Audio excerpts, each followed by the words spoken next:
Hello and welcome back to another session on women's writing in English. Let's continue with the analysis of uh, Laura, the garden party. Um, so Scott's death has in fact astonished everyone, and from this we also get to know the difference in attitude of both the sectors, both in the higher class represented by Mrs. Sheridan and the working class represented by the Godber's men. So here in from the higher strata you have Laura, or the Godber's man is just the reverse of Laura, right? So he behaves like the rich because he's associated with the rich. He's just an employee, and Laura has sympathy for the poor, and she however is not at all, she is not associated with the poor, but she feels for the poor. So the Godber's man is just the reverse of Laura. Okay, so we see the difference in attitude in both the sectors. Whereas the other servants, they are able to empathize with the Scott's family because they know the pain and suffering. You also find Joe's attitude, which is very much similar to Mrs. Sheridan. Okay, and Laura is also astonished at the attitude of her mother, because Mrs. Sheridan sees them as an eyesore. She, as we said earlier, she goes only for the outer appearance.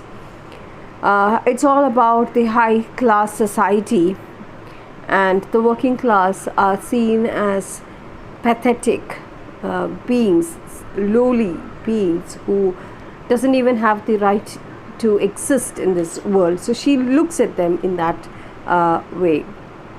Jose is incapable of feeling pity for the poor workers, even though her family relies on the servants from the same class. She's not sympathetic towards them. She doesn't feel the pity for them. And not just that, she also looks at these poor working class or the neighbors. She thinks of the cottages' ugliness, and this ugliness makes them and the cottages valueless. They have no value at all. But Laura's previous exploration of the cottages shows her boundless curiosity about the ways of life beyond her. She expects Mrs. Sheridan to exercise better judgment than Joe's. And that is the reason why she rushes or runs to her mother at this point of the story. She runs to her mother. She thinks that Mrs. Sheridan will sympathize or will give a better judgment than Joe's, who's very snobbish. She feels that Joe's is very snobbish. To Laura's astonishment, however, once Mrs. Sheridan realizes death wasn't in the garden, she has no more sympathy for the Scott than Joe's does. She is amused, suggesting that the Sheridans have no reason to worry about the Scotts. In fact, Mrs. Sheridan suggests that the true accident was merely their hearing about Scott's death. It's not the real accident that happened, but it's just it is accidental that they heard of this sad news, or they heard of this fatal news. Suddenly, Mrs. Sheridan puts her hat on Laura's head and tells her she looks such a picture. Such a picture means such a beauty. And she offers a hand mirror. Laura refuses to be distracted, but Mrs. Sheridan, running out of patience, calls her daughter unsympathetic. Now look at how the word unsympathetic is used here. Who is unsympathetic now? It's a kind of, it looks very paradoxic, right? Unsympathetic for planning to spoil everybody's enjoyment at the party. And what about Laura? Laura feels that they are unsympathetic towards the feelings of those of the ones who are less fortunate, especially when they are in mourning, when they are grieving. Death has taken place, and having a band and a party looks or seems to her unsympathetic. But to Mrs. Sheridan, it's not like that. To Mrs. Sheridan, unsympathetic because she is ruining, Laura's attitude is ruining the enjoyment of the party, of everyone at the party. Mrs. Sheridan, just like Joe's, only looks out for her family's welfare and paints the Sheridan as the true victims of Scott's death. It's not the family who is being affected by Scott's death. It is Sheridan's family who's being affected by Scott's death, because they have to cancel the party, or rather, not they have to cancel the party. They have a funeral which has in fact spoiled the fun mood of the party, or it has rained on their parade, slightly rained on their parade. Mrs. Sheridan snaps back into an emotionless stoicism. See, in the beginning, when Laura comes to tell her about the death of the death that had happened, she immediately responds, "Is it in the garden?" Okay, she's emotional there. She's struck. She's emotional. She is horrified and shocked.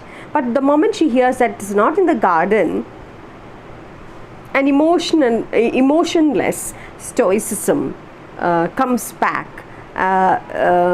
when she realizes the worker's death has not tainted her perfect garden. So, who's unsympathetic here now? The narrator does not tell us anything; it just leaves it to the readers to think, or through the beautiful picturization of Mrs. Sheridan, we get to have that understanding of how the rich snobbish class looks at or behaves at the less fortunate people. Laura is worried that the guests' enjoyment will spoil the Scott's mourning process. They are grieving, but Mrs. Sheridan suggests that Scott's death will spoil everybody's enjoyment of the party. Laura's disappointment with her mother's lack of sympathy escalates the tension between them, and that has been building in the story so far. Mrs. Sheridan's continued attempts to control the party, despite her request to be treated as a guest, can be seen throughout the novel, right from the beginning. Her dominant nature, even though she keeps saying, I am not going to interfere, and you are supposed to do it. She tells the children that it's high time that you take up the party and you take up charge of everything. She keeps interfering. Her dominance is very well seen. The hat is another example, or another of these attempts. Mrs. Sheridan tries to distract Laura from her concern by pointing out how beautiful she looks in that hat. Laura storms out and heads to her bedroom, where she accidentally glimpses herself in the mirror wearing her mother's hat. She is surprised by how charming she looks and begins to change her mind about stopping the party. So suddenly she is happy. She looks at it. So it is a kind of distraction. So how easily Mrs. Sheridan can manipulate things. She is surprised by she thinks of Mr. Scott's family, but suddenly it feels blurred. It feels unreal, like a picture in the newspaper. She decides to forget about it until the party is over, and she goes to lunch. For the first time in the story so far, Laura actively disobeys her mother by refusing to look at herself in the hand mirror and leaving to her bedroom. See, in the section where Mrs. Sheridan hands over the mirror to her to look at it, she's trying to distract it. So it's for the first time that she actively disobeys her mother, and she rushes to the bedroom. But then she accidentally sees herself wearing the beautiful hat exactly as her mother intended a few sentences before. and suddenly you have her transforming back to that class conscious self, just like Mrs. Sheridan. As soon as she begins to act on her principles and break away from her mother's control, in other words, Laura gets drawn straight back into Mrs. Sheridan's plan to undermine her independence. So what happens here is, Mrs. Sheridan is trying to control her children in all ways. She is dominant, and she wants to control even the way they behave, the way they think. She does not allow the identity of her children to form. She entrusts, or she thrusts upon them her identity. Okay, and if you see Laura is for the first time, she actively disobeys her mother by refusing to look at herself in the mirror, in the hand mirror that was given to her by Mrs. Sheridan. Okay, but she and then she refuses and she storms out of the bedroom. But then when she gets to her bedroom, she has a hat on her head, and she accidentally looks into a mirror and she forgets everything. So indirectly also, Mrs. Sheridan has a big hand over her. She is controlling emotionally, sometimes physically, sometimes emotionally, over her children. Okay, so this, when you, for a short moment, or at least for a short period, you see Laura break away from her mother's control, but again she gets drawn straight back into Mrs. Sheridan's plan, again indirectly though, and her freedom or independence is again undermined. Okay, so you see the workings of the marquee and the caraca trees. The marquee is obstructing the view of the caraca trees. Okay, so that's why I said the symbol, how it works as a symbol here. So just after Mrs. Sheridan calls Laura a picture in the hat, Scott transforms into a picture when Laura sees herself in the mirror. When she refocuses on outward appearances, chasing beauty rather than morality, Laura forgets her concern for the Scots, for the Scots' well-being, and her anger at her mother's passive aggression control in both cases. Just like, now look at the word, what a picture. You look like a picture, a lovely picture, meaning you look lovely. Mrs. Sheridan calls Laura a picture in the hat. So that also, suddenly when she calls Laura a picture in the hat, you have Scott transforming into a picture. A picture in the sense it becomes more like a newspaper article. When you read of those incidents, tragic incidents that happened in the newspaper, than seeing it for yourself, it does not affect you, right? It does not emotionally affect you. There is a gap there, right? So just like that here, when she says, when mother calls her a picture, a lovely picture, Scott transforms into a picture, in the sense that there is a gap now. There is a distance. Just like one reading about a tragic incident in the newspaper. And suddenly, Laura refocuses on the outward appearance. She goes behind beauty rather than morality. She forgets completely about the Scots family's well-being. She decides to have fun in the party. And she also forgets her mother's passive, aggressive control over her.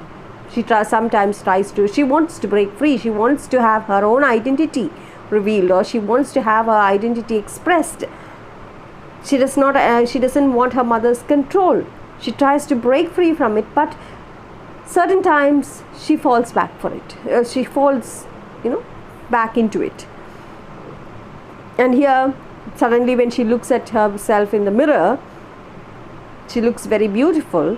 She forgets everything, even her mother's passive aggressive control. Okay, so this word picture loses all the emotional depth. What a picture. How lovely. So the word picture again stands as a very important symbol. An outward appearance is everything. So Mrs. Sheridan is an epitome of that.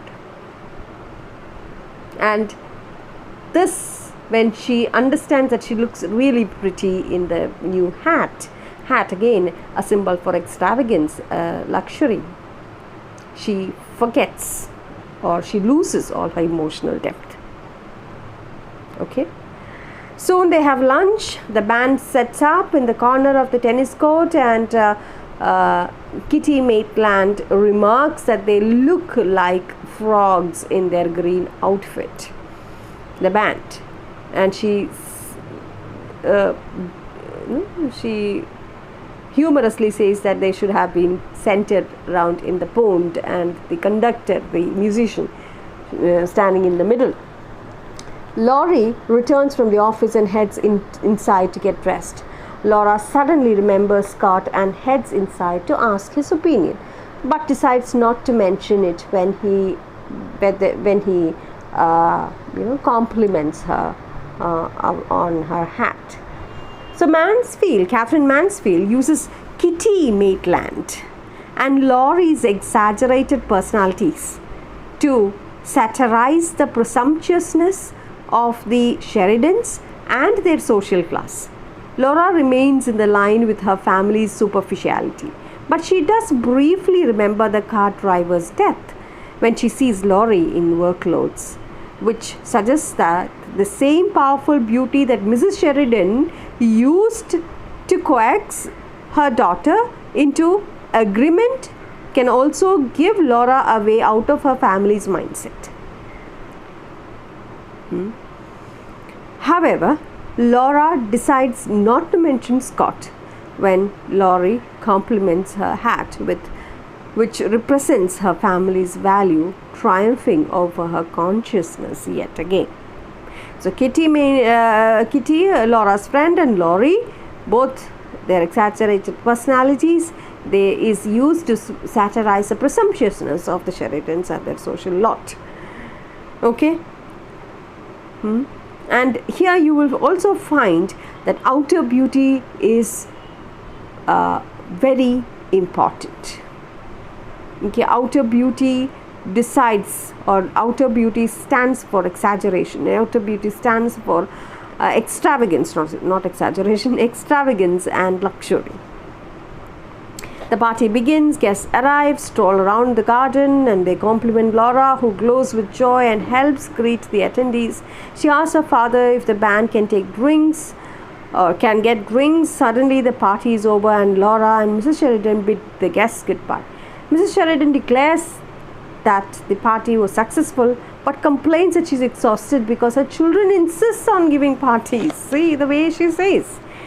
The family sits in the marquee.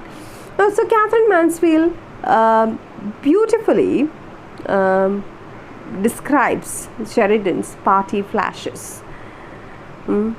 Unlike Laura, who can find lasting fulfillment in the beauty of a gust of air or the vibrant lavender flower, the party's guests, they consume the garden's beauty and keep moving.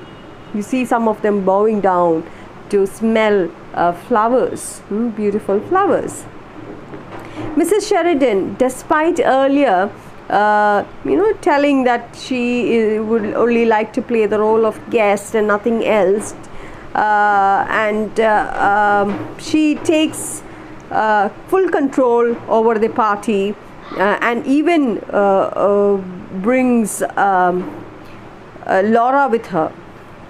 Nevertheless, Laura's enjoyment does not prevent her from recognizing the band's labor and looking out for them by asking her father to get them drinks, and presumably also a moment of rest to enjoy those drinks. So you see the sensitive side of Laura, and which is a stark contrast to that of Mrs. Sheridan. So there is an empathy in Laura. So she empathizes with the band. They have been playing for quite some time. She asks whether they can be given the guests can be served refreshments, so they'll get a moment's rest and also they can enjoy. After the party, the Sheridans end up in the marquee, and or they sit in the marquee, and they this marquee itself reflects who built this marquee, who set up this marquee. Okay, though they have paid for it, who set up this marquee? The same marquee was set up by the hard labor of those workmen. So marquee reflects a sheltered, and also marquee again, as I was telling you of the symbol, it also reflects the sheltered nature of the Sheridans. They live in a sheltered surrounding in which all the working class provide them everything, but they are nothing to them. They have no value to the Sheridans. And Mrs. Sheridan and Mr. Sheridan, the father, is there. They talk about Scott's death. Mr. Sheridan has gotten to know of Scott's death from another source, and Mrs. Sheridan complains that Laura wanted to stop the party. Mr. Sheridan laments the tragic incident, which the narrator finds tactless. Mrs. Sheridan has nothing to say. So that's it for today. Thank you for listening.